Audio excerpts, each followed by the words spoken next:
AskReddit by Jeff Laru. What city will you never visit based on its reputation? Some comments. I won't go to Mogadishu because I don't want to be skinned alive.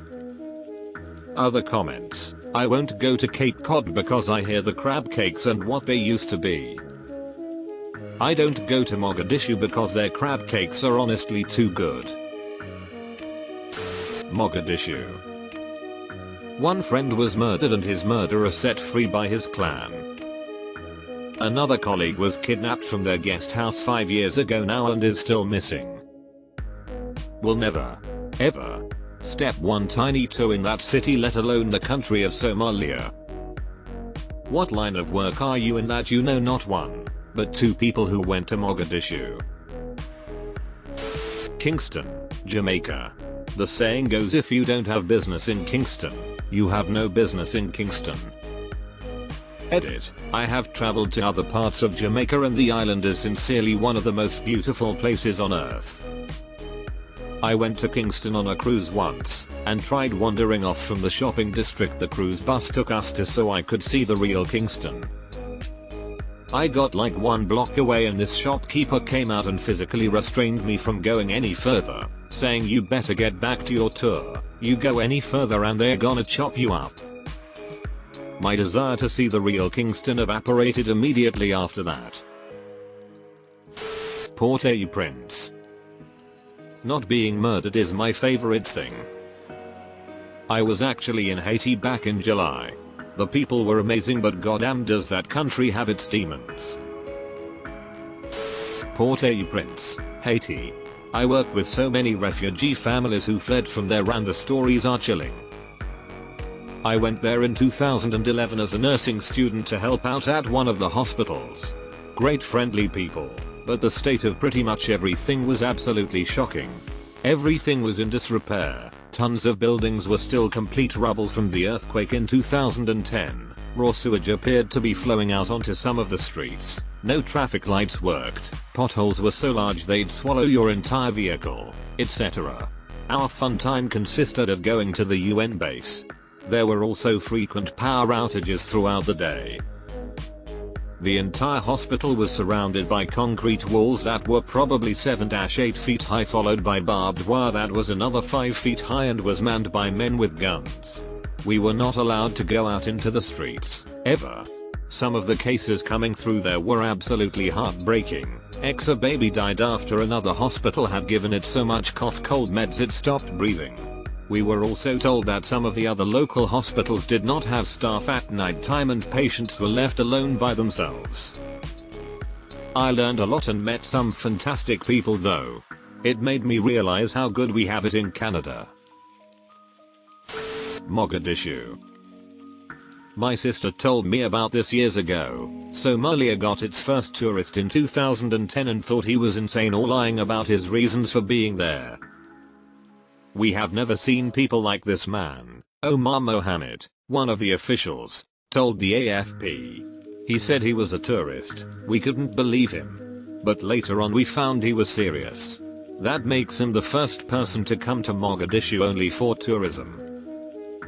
https://newsfeed.time.com/2010/12/13/somalia-gets-a-officials-r-baffled/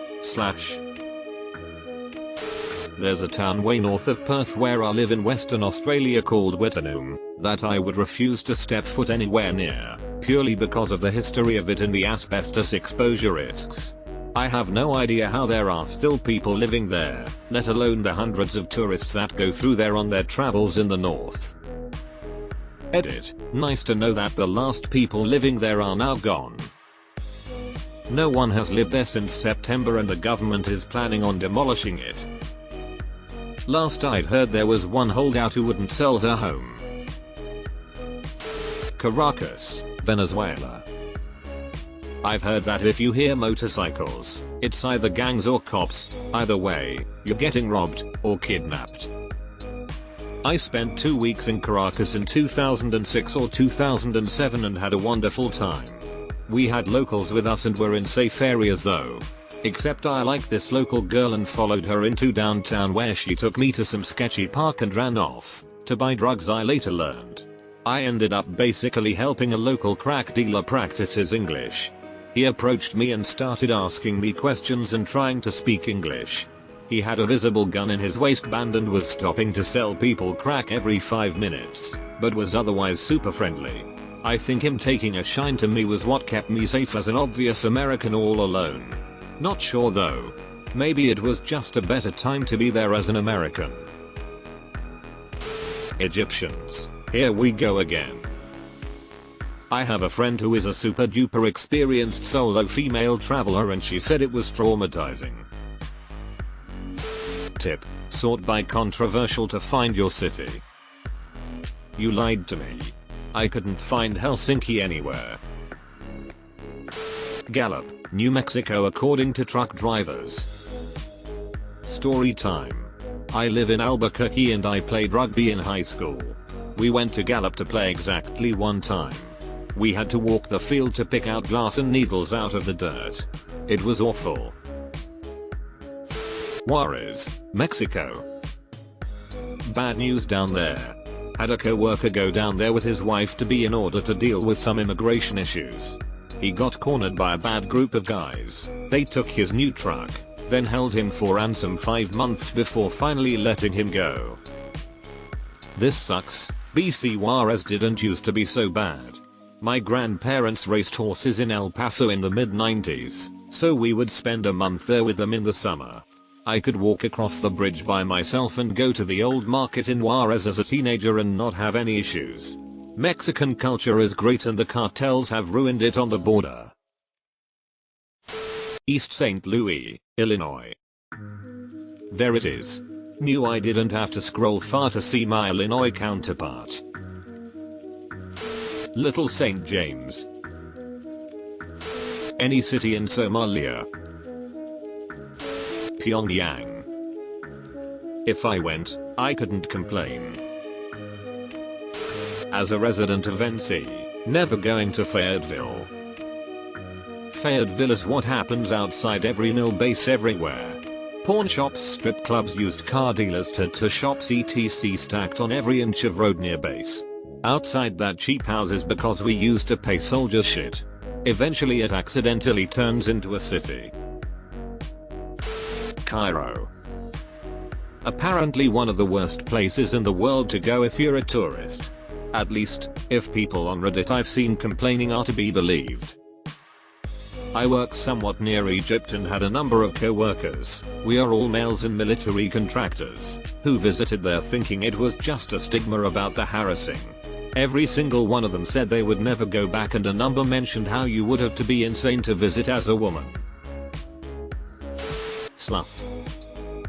The first UK city I've seen on this thread and it's not even a dangerous place, it's just boring. Gary, Indiana. Honestly, because of the reputation I want to see Gary sometime, not to stay, but to drive through. There's just something about urban decay that I love to look at. Abandoned office buildings, old rusted blast furnaces, empty lots in the middle of downtown. It's all morbidly beautiful to me. Derry or Castle Rock, Maine. Not a fan of that derriere. Dubai. Not a fan of 120 degrees with nearly 100% humidity. Dubai is also weirdly cosmopolitan. They have signs about dressing modestly in public places, but you'll see non-emirati women in short shorts and tank tops. You'll see and hear calls to prayers, but then also see completely covered women shopping at MAC for eyeliner. It's just a weird mix of old and new with the backdrop of obscene wealth that was created in a relatively short time. All of Qatar. Glares in FIFA. Any remaining sundown towns? I was looking up sundown towns in my state and came across one town close by. It seems like the sundown status died out, but the story they had was too funny. Brookfield, Illinois. During the 1960s, there was a big uproar when a family sold a house to a black family. It turned out, However, that there already was a black family in the town, and at a meeting called to protest this new family, a white man stood up and said his neighbor already was black. The meeting broke up in confusion. Ciudad Juarez. I grew up there. Violent crime is mostly among people who are into drug traffic, especially in the last few years. The issue with the city is frankly, it doesn't have much to do. A couple of museums, a beautiful theater and a big park, half of which is closed, are hardly things people actually flock to see. You can pretty much get that anywhere in the world, and B, the infrastructure is terrible, as it's extremely car-centric and uncared for. In other words, you are more likely to be run down by a car in the terribly designed Taurus Avenue than you are of being kidnapped, and the uncared for buildings are not a thrilling sight to behold. Vida, Texas. I remember my mom saying Vida was particularly racist. She grew up in a nearby rural town called Salisbury. When someone who grew up in rural Texas during the 70s says a place is racist, it probably really is. Deleted. Weird to see a town I know that's so small. My sister and brother-in-law live there. He's from there. His mom's favorite story to explain the town is that even though she married a man from there and has lived there for nearly 50 years, some people still refer to her as the new girl.